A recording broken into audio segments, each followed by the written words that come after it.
Middle-earth Shadow of War, sequel to the glorious Shadow of Mordor game that introduced the Nemesis System, is coming in a few months. The announcement trailer that got released featured several very interesting things that we will go over in this video. Before doing that, let's remind ourselves of Shadow of Mordor and what was so cool about it. I already mentioned the Nemesis System. This is a web of characters within the game that are randomly generated with randomized powers, visuals and names. The longer the characters are alive, the stronger they get, and if they kill you, they become even stronger. Some say it is even revolutionary in terms of game design, but we have yet to see someone replicate this system. Shadow of Mordor is still the only game that is using it. In terms of general gameplay, you play as Talion, a man who has great abilities that are awesome by the way. The combat is like in the Batman games, but I'd say even better due to the Wraith abilities and cool visuals. Now speaking of cool visuals, let's get to the release trailer. The first thing we see is Galadriel coming out of the darkness talking about some creepy shit.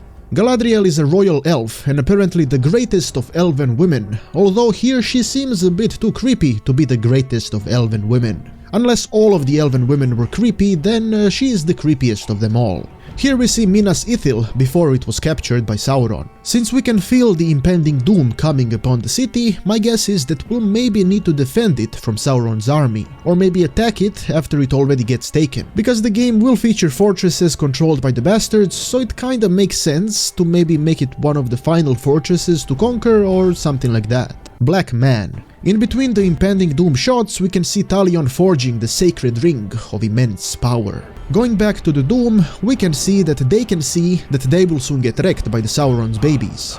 Mount Doom briefly appears and it is truly glorious. It reminds me of my pants when I found out the game was being announced, just less red, cause I'd need to visit the doctor then. Now we can clearly see Talion giving his hammer to the ring, smashing it with such passion. He is imbued with the glorious power of Celebrimbor, so being able to craft another ring of power isn't too impossible, but I'm sure Tolkien would slap the writers across the face and spit in their soup if he saw them doing this.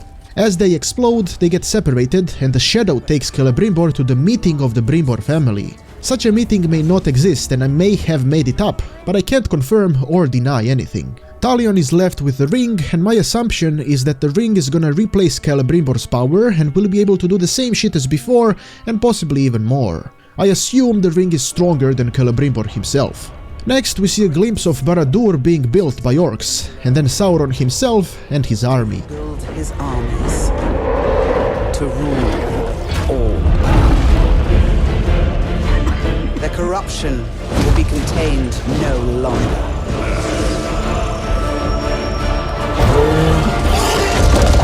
As we return back to Talion, we can see that the ring desperately wanted to get married to him and just jumped onto his finger. This basically means that the ring belongs to him and he belongs to the ring. I don't know the legal obligations and how the taxes work in this case, but I'm sure that it will be a healthy relationship, possibly a little bit insane as well, judging by the history of the rings. Next we see a Balrog in all his glory. Balrogs really never were a part of Sauron's army, but apparently in the game they will be. Maybe they made a deal where Sauron is required to give them 12 goblin babies for 10 years in exchange for their assistance, or something like that. I wonder will we be able to tame and ride them? If we can manage to get more than 12 goblin babies per year, I'm sure they will allow it. The war for Mordor begins. Here we can see 4 shadows and a dragon that is being ridden by a Nazgul. They are the most powerful servants of Sauron and there's 9 of them, so seeing 4 shadows is a bit odd. Perhaps the other 5 were busy collecting the Brimbors for their family meeting. Black Man. And now Minas Ithil is in flames and shit's fucked, so the theory that we will defend it or attack it after it falls still holds and may be possible.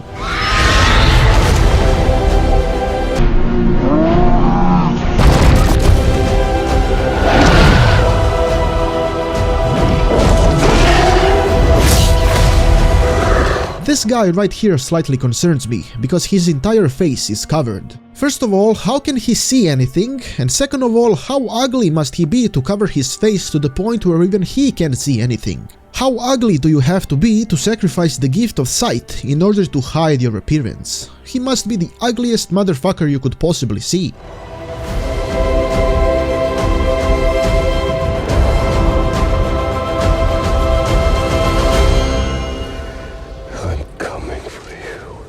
Talion is coming for them all, and we are all very excited to come with him. The trailer didn't reveal too much information, but it does look amazing and it is really well done. The effects in it are on par with the effects in high-budget movies, or even better than that. The Mount Doom shot is really incredible. Now, aside from the trailer, the pre-order editions have been revealed on their website. The standard edition gives you additional in-game items, the silver edition gives you half the expansions that will come to the game, and the gold gives you all the expansions. The special Mithril edition gives you a large Balrog vs Karnan Drake statue, along with a variety of other items that usually come in a limited edition box. I usually tell people not to pre-order unless they have legitimate information that the game is worth buying before it is out, so please wait for the reviews, or at least wait until I tell you how amazing it is before pre-ordering. Middle-earth Shadow of War release date is set to be August 22nd, and the gameplay reveal of the game is coming on March 8th, and I hope we'll see the same thing as the first game, but more polished and advanced. Thank you for watching, and feel free to continue clicking on more of my videos. YouTube seems to like when people do that. I have been Petard, your glorious lord, and may the blessings of Petardia eternally touch your butt.